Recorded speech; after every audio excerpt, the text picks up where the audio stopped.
Theodore Roosevelt, the 26th president, was a man of adventure.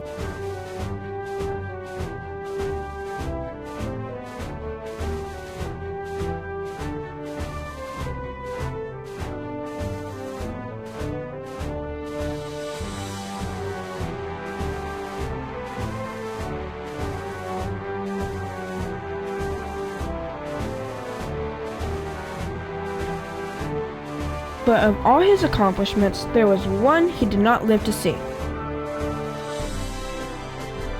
Teddy was a sickly boy and was homeschooled, and as he grew, he was determined to be healthy. He graduated from Harvard University with a degree in government and history and entered a life of public service. Then tragedy struck on Valentine's Day, 1884, when his mother and wife died within hours of each other. Grieving, he went to the Dakota Territory and learned the ways of the West.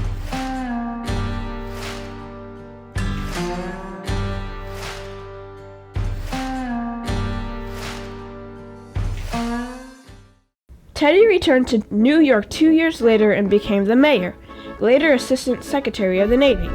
When the Spanish-American War broke out, Roosevelt wanted to defend his country and left his job to lead a volunteer band of people called the Rough Riders as lieutenant colonel.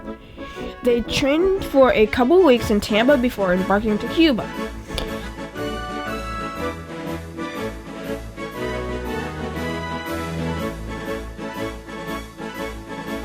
They went through the hot jungle and Theodore charged up San Juan Hill on horseback and had an intense battle.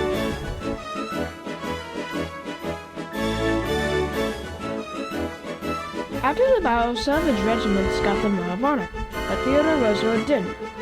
But why? Were they jealous of him? If they did not think that his actions were heroic, or did? Or did they think he got too much attention? Theodore wanted the Medal of Honor, but did not receive it. Theodore Roosevelt once said, "I am entitled to a Medal of Honor and I want it." Later, Theodore became the 26th President of the United States in 1901.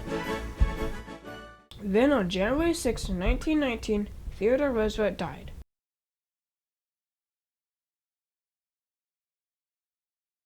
President Clinton awarded the Medal of Honor to Theodore Roosevelt and Andrew Jackson Smith. The medals honor bravery and heroism by members of the armed services. Lieutenant Colonel Theodore Roosevelt distinguished himself by acts of bravery on 1 July 1898 near Santiago de Cuba, Republic of Cuba, while leading a daring charge up San Juan Hill. Lieutenant Colonel Roosevelt, in total disregard for his personal safety and accompanied by only 4 or 5 men, led a desperate and gallant charge up San Juan Hill, encouraging his troops to continue the assault through withering enemy fire over open countryside. It sometimes takes a long time to get things right. But Theodore Roosevelt reminded us that the only way we do that is by constantly focusing on the future.